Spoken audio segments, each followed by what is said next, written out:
వెళ్ళింది ధరణి. ఎడారిలోంచి కూడా నీళ్లు పుట్టిస్తుంది.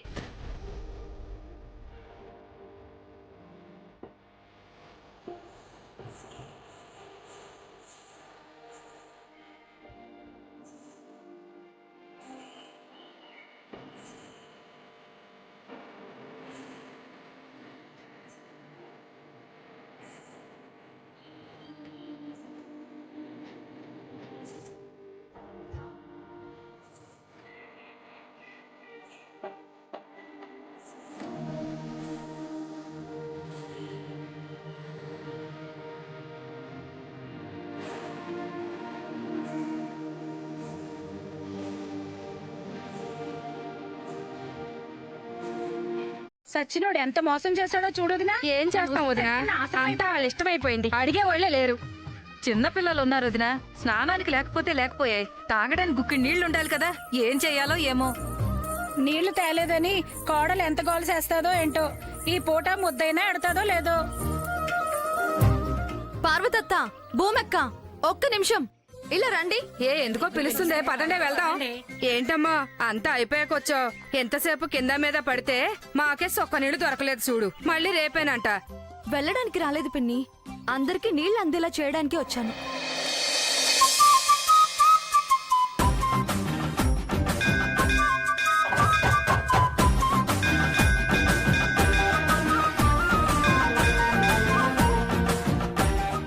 ఇప్పుడు చూడండి.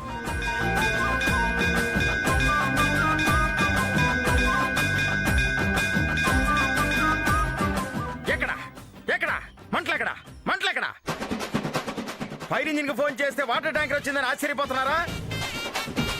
ఎలక్షన్స్ టైం, విఐపీల మీటింగ్స్, ఫైర్ ఇంజిన్స్ మొత్తం బిజీ. అయినా సరే మీరు మంటలని చెప్పగానే ఫైర్ ఇంజిన్ లేకపోయినా ఫైర్ ఇంజిన్ గంట కట్టుకుని మరి వాటర్ ట్యాంక్ వచ్చేసా. ఎలా వచ్చామన్నది కాదు, మంటలు ఆర్పేమా లేదన్నదే పాయింట్. ఎక్కడ ఎక్కడ మంటలు ఎక్కడ? ఓ, అందరూ బిందెలతో రెడీగా ఉన్నారనమాట. మీరందరూ తల చేయేస్తే మంటలు ఆర్పడం ఎంతసేపు? ఎక్కడ మంటలెక్కడ మంటలెక్కడ? ఇవి పైకి కనిపించే మంటలు కావు, తాగడానికి గుక్క నీళ్లు కూడా లేక మేం కడుపులో దాచుకున్న మంటలు. ఏడిస్తే కళ్ళల్లో నీళ్లు కూడా రాని కడుపు మంటలు. గుక్కడు నీళ్లతో మాత్రమే ఆర్పగలిగే మంటలు. ఈ కడుపు మంటలు చల్లార్చడానికే ఫోన్ చేసి అబద్ధం చెప్పాను బాబాయ్. ఇదిగా అమ్మాయి, ఆగంటుంటే అమ్మాయి, పిన్ని, చూడమ్మా, ఇది ఫైర్ ఇంజన్.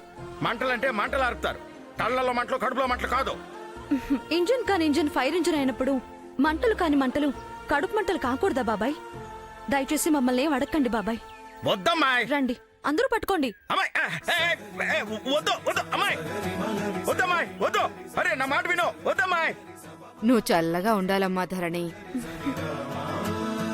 రండి రండి, జాగ్రత్త, అందరూ పట్టుకోండి. ఒక్క ఫోన్ చేసి మా అందరి బాధ తీర్చేసావమ్మా. నీలాంటి పిల్ల ఇంటికి ఒక్కరుంటే చాలమ్మా, ఆ ఇంట్లో ఏ సమస్య ఉండదు. ఉంటానమ్మా. రూపం ఒకటే అయినా అక్క చెల్లెళ్ళ బుద్ధిలో ఎంతో తేడా ఉంది. పెద్దదానికి ఎవరూ వద్దు, చిన్నదానికి మాత్రం అందరి సంతోషం కావాలి. నువ్వు చల్లగా ఉండమ్మా. పట్టుకో పిన్ని. ఏంటమ్మా ఇలాంటి పని చేసా? ఈ విషయం తెలిస్తే మా ఉద్యోగాలు పోతాయి. ఆయన రాంగ్ కాల్ చేసినందుకు నీ మీద కేసు పెడతారు. ఏం కాదు బాబాయ్, మీ ఫైర్ డిపార్ట్మెంట్ వాళ్ళకి కావాల్సింది మంటలు ఆర్పడమే కదా. ఒక్కటి కాదు, 100 మంటలు ఆర్పామని మీ రికార్డులో రాసుకోండి. అవసరమైతే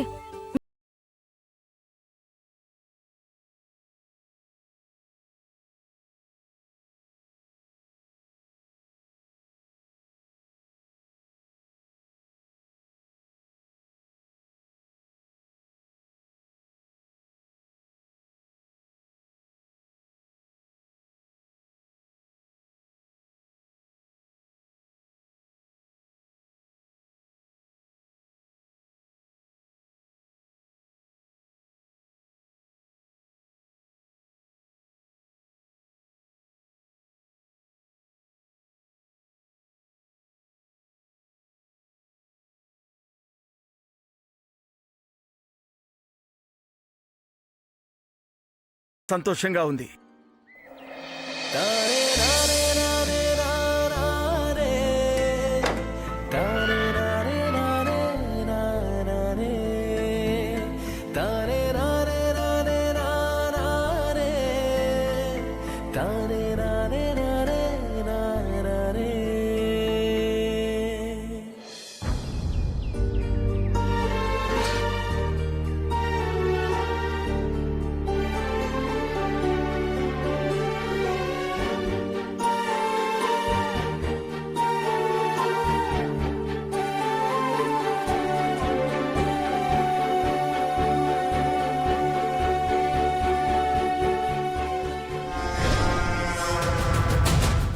ఇటీవమ్మా.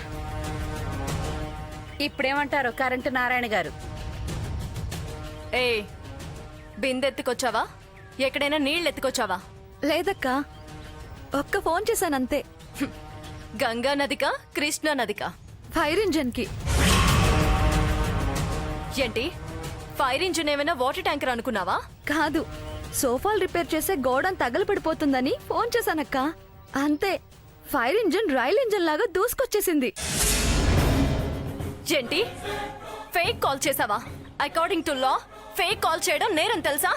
వాటర్ ట్యాంక్ కోడు సగం నీళ్లు వేరే అపార్ట్మెంట్ వాడికి అమ్మడం కూడా నేరమే కదక్కా. అకార్డింగ్ టు లా. నువ్వు లాయర్వే కదక్కా. వాణ్ణి బెదిరించుంటే రేపటి నుంచైనా ఫుల్ ట్యాంకర్ తెచ్చేవాడు కదక్కా. నేను నీలా రౌడీని కాదే. నడి రోడ్డు మీద నీలా గొడవలు పడ్డ నాకు రాదు. నేను నీలా లాయర్ని కాదు కదక్కా. సెక్షన్ల పేరు చెప్పి బెదరగొట్టడానికి ఏదో నాకు తోచింది చేసి అందరికీ నీళ్లు దొరికేలా చేశాను. ఆ ఫైర్ సర్వీస్ వాళ్ళంతా ఇంటి మీదకి వస్తే ఏం చేస్తావు? ఏం చేస్తుంది? గోడ దూకి పారిపోతుంది. అలవాటేగా. చిచి, అన్ని రౌడీ బుద్ధులు, రౌడీ వేషాలు. ఏంటర్రా మీ గోలా? ఎట్లో గట్లా కష్టపడి నీళ్లు తెచ్చింది బిడ్డ. మెచ్చుకోకపోతే పోయే, నొచ్చుకునేలా మాట్లాడకపోతే ఏమాయే? ఏంటి మెచ్చుకునేది?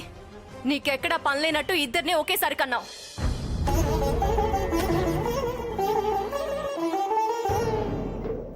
నా బ్యాడ్ లక్. దీనికి నా పోలికలు వచ్చాయి. బుద్ధి మాత్రం ఒకటి రాలేదు. అన్ని లేకి బుద్ధులే. బయట దీన్ని చూసి నేను అనుకుంటున్నారు, నన్ను చూసి ఇది అనుకుంటున్నారు. నాకెంత షేమ్గా ఉందో తెలుసా? ఇదిగో, నీ కూతురు వేసే పోకిరి వేషాలకి నా కూతురుకు మాట వచ్చిందో ఈసారి అది గోడ దూకాల్సిన పని లేదు. నేనే గోడ అవతలుంచేస్తాను. అద్దుల్లో పెట్టుకో. నేనేం పోకిరి వేషాలు వేయడం లేదు నాన్న. తాగడానికి మంచినీళ్లు తెచ్చాను అంతే. నువ్వు నాకు చెప్తున్నావా? నోరు ముసుగు లోపల పో. ఇంకా బుద్ధి లేకుండా ఆయన ఎదురుగా నిలబడతావేంటే? ఆ తండ్రి కూతుళ్ళు చీత్కారాలు ఆపరు. రా లోపలికి. ఇదిగో, ఏముడుతున్నావే? ఆ ప్లగ్గులో ఫ్రై చేసి స్విచ్లు పులుసు పెడతాను. కడుపు నిండా తిందురు గాని. మీరందరూ ఏమైనా తినండి, నాకు మాత్రం నాన్ వెజ్ కావాలి ఇవాళ. నువ్వు రావే.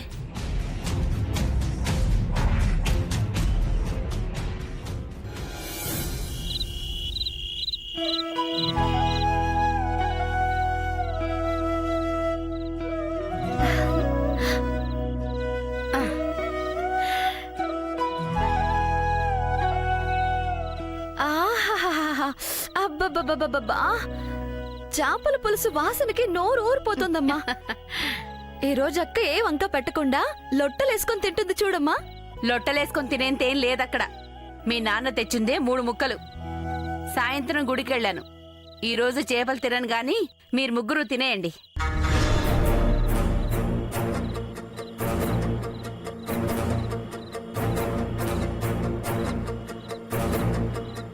ఏమేవ్, వడ్డించేదేమైనా ఉందా? వాసనతో సరిపెట్టడమేనా?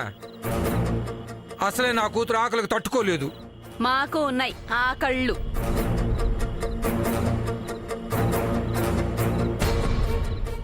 తినేటప్పుడు కూడా ఆ పుస్తకం ఎందుకే? తిండి మీద కన్నా చదువు మీదే దృష్టి ఎక్కువ కాబట్టి నా కూతురు లాయర్ అయింది. అవును, మేమే కక్కలు కావాలి ముక్కలు కావాలని అడిగాం. మరి అడుగుతుంది అయితే ఏంటి? కష్టపడి చదువుకుంది. అది ఏది అడిగినా చెల్లుతుంది. స్టాప్ ఇట్ నాన్న. ఇంట్రెస్టింగ్ గా ఏదో చదువుకుంటుంటే మధ్యలో మీ గొడవేంటి? గొడవేమి లేదమ్మా. నువ్వు చదువుకో. నేను తినిపిస్తాగా. చదువుకోమ్మా, చదువుకో. చూస్తావేంటే? వడ్డించు. అలాగే నాన్న, నేను పెడతానులే అమ్మా. ఆ, సరే, నువ్వు పెడుతూ ఉండు, నేను పెరుగు తీసుకొస్తా.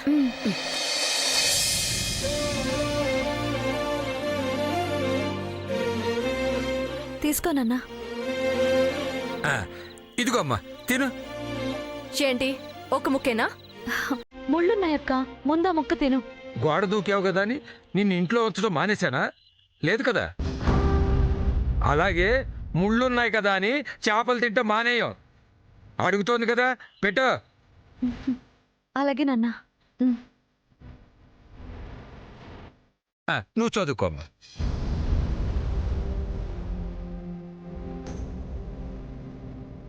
చెరువులో చేపలు పడుతున్నట్టు ఆ తేవటం ఏంటి? చేతులు రావటం లేదా పెట్టడానికి? ఇటు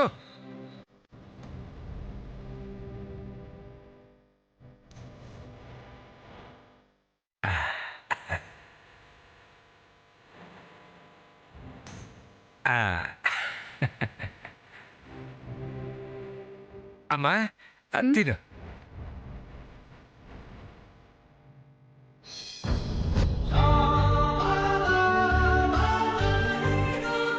అమ్మా, ఈ చేప మొక్క తిను.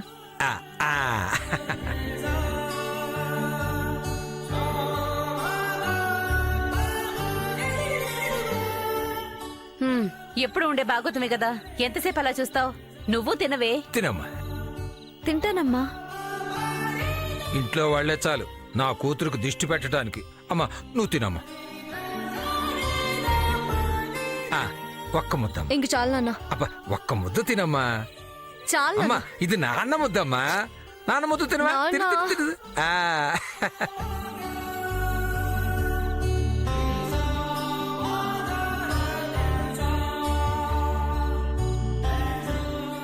అమ్మా, లాస్ట్ ముద్దమ్మా. అబ్బా చాలు నాన్న, ఇప్పటికే హెవీ అయింది. అయితే సరేనమ్మా.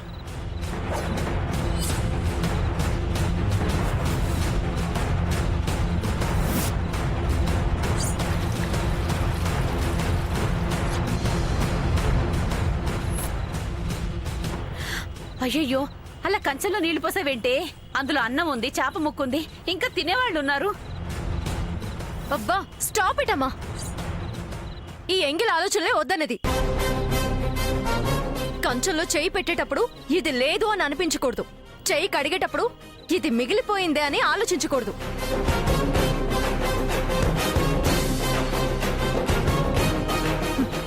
బతికితే ఆ రేంజ్ లో బతకాలి, లేకపోతే బతకడమే వేస్ట్.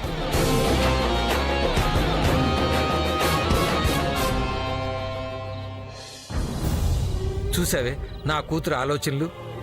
బతికితే ఆ రేంజ్లోనే బతకాలే. గొప్ప రేంజ్ లేవయ్యా, ఎంతసేపు దానికైపోతే చాలు. మిగతా వాళ్ళకి ఉన్నా లేకపోయినా పట్టించుకోని రేంజ్ దేనికయ్యా? అయినా ముక్కొదిలేసేలా తిన్నదంటే మొత్తం దానికే పెట్టేసినట్టున్నావు కదయ్యా. ఇప్పుడు ఒట్టి పులుసుతో తిను. నాకు లేకపోతే ఏమంటే, నా కూతురు తృప్తిగా తింది, అది చాలు నాకు.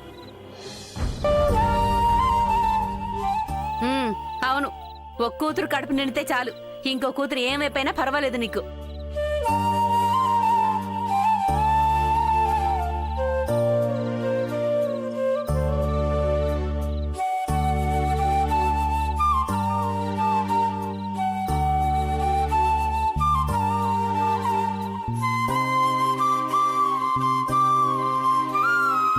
దానికి చేప ముక్కలు పెట్టి నువ్వు పచ్చడి మెతుకులు తింటున్నావా? నీకు తినాలనిపించదా? ఎన్నాళ్ళులా త్యాగాలు చేస్తూ పోతావే? ఏంటమ్మా, చేప ముక్క కోసం ఏదో పెద్ద త్యాగం చేసినట్టు మాట్లాడుతున్నావు? అక్కకిష్టం, తిండి. ఇప్పుడు ఏమైపోయింది?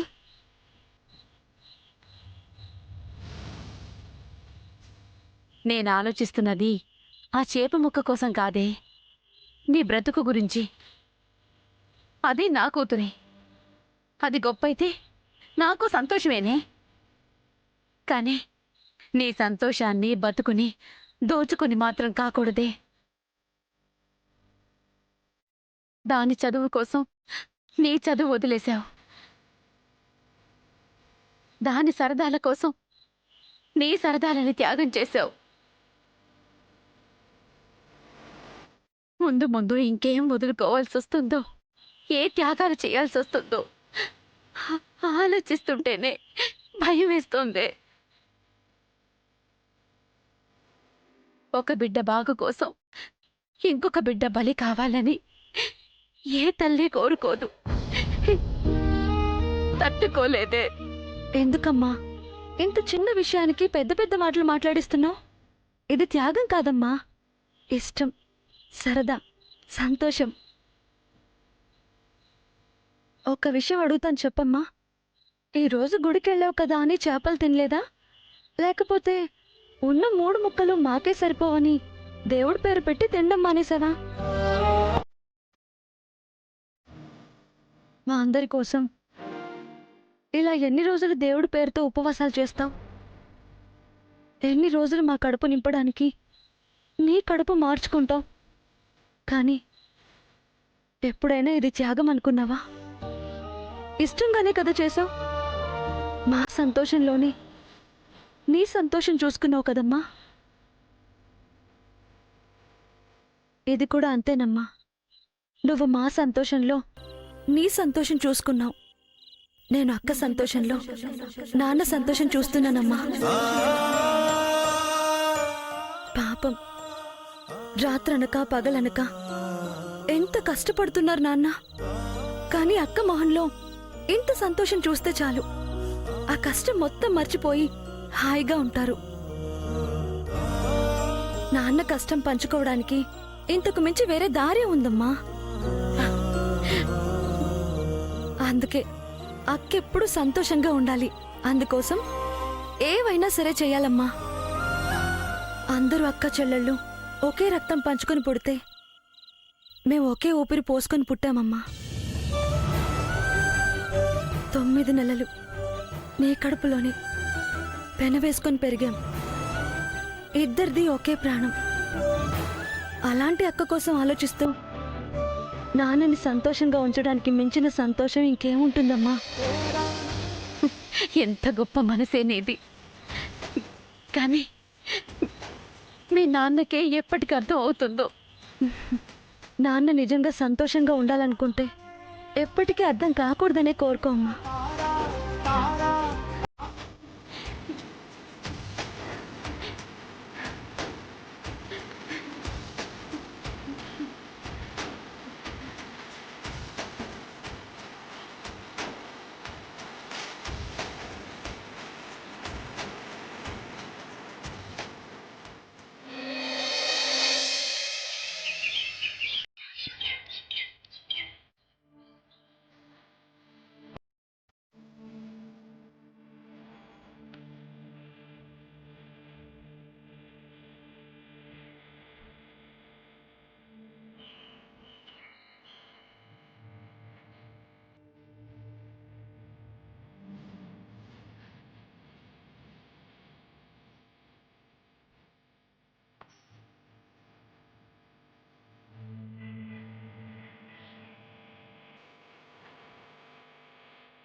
అక్క ముగ్గు అయితే ఏంటి, నేల మీద ఉండేదేగా నీలాగా. అదెప్పుడు నేల మీదే ఉంటుంది. నీ కళ్ళేం నెత్తి మీద లేవుగా. కాస్త చూసుకొని అడిగేస్తే ఏం పోయింది?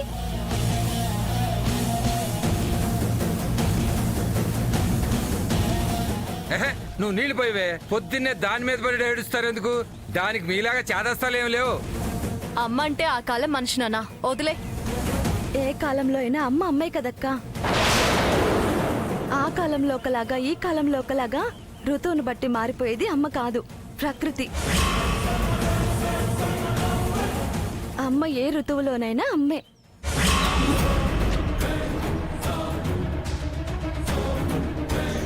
How dare you! నాకు లెక్చర్ ఇచ్చేంత స్టేటస్ నీకు లేదు. మెంటల్. ఇంటి ముందు ముగ్గేసి తొక్కకుండా వెళ్ళమంటే ఎలా వెళ్తారే? ఆ పక్క నుంచి వెళ్ళొచ్చు కదక్కా. ముగ్గులున్న ఇంట్లోకి మహాలక్ష్మి రావటానికి ఇష్టపడుతుందంట. అందుకే తొక్కకూడదు అంటారు కదమ్మా. దానికేం చెప్తామే, మహాలక్ష్మి అంటే మన పొరుగింటి మహాలక్ష్మేనా అని అడిగే రకం.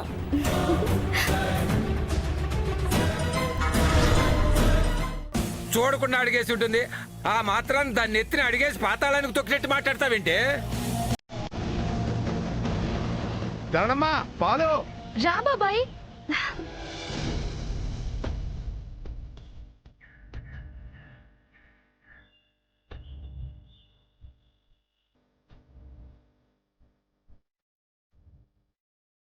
మీ ఏరియాలోకి వాటర్ ట్యాంక్ రాలేదా బాబాయ్? ఎందుకమ్మా నిన్నట్లాగా ఫైర్ ఇంజిన్ పిలిపిస్తావా? కాదు బాబాయ్, పాలు చిక్కగా ఉంటేను.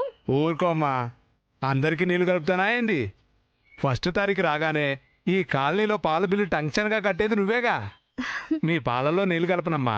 చాలేవయ్యా, దాన్ని మునగ చెట్టు ఎక్కించక్కర్లేదు. నీ పాల బిల్లు కట్టేసరికి ఇల్లంతా అదే నడిపిస్తుంది అనుకుంటున్నావా? నా పెద్ద కూతురు పెద్ద లాయర్ దగ్గర చిన్న లాయర్గా పనిచేస్తుంది, అది సంపాదిస్తుంది తెలుసా? అవును, నీ కూతురు సంపాదిస్తోంది. అయ్యవారి సంపాదన అమ్మగారి అత్తర్లకే సరిపోదని